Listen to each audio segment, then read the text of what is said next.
Alright mga idol, magandang hapon. So ngayon is mag-align na naman ako ng bumper. Yan. Ito ganito kasi hindi maiwasan yan na kakapit mo siya sa ilalim dito. Sa ilalim. Yan, nag-misalign to yan. Tanggalin mo lang yung clip dito. So, wala naman tong gas-gas kundi nagkaroon lang siya ng bukol. Yan.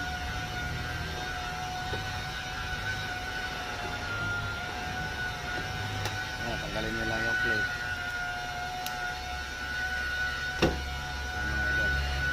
Ito yung bukol. So kung mayroon kayong tawag nito yung blower ng buhok, heat gun, pwede rin yun. Pero kung pag sumubra ka kasi sa ingay is naluluto to, nalulusa yung pintura, kaya kailangan tansyado rin. So ngayon naman wala kaming heat gun gamit ang tubig na mainit. Ayan, kumukulo yan. Ayan.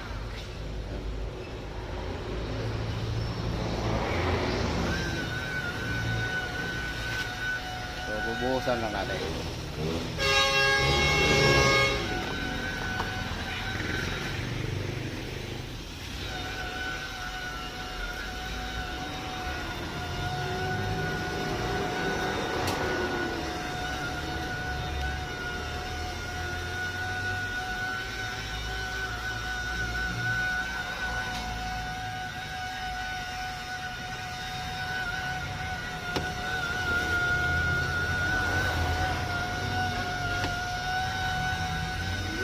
Perfect, pero babalik siya ng konti. So meron pa rin bukol konti.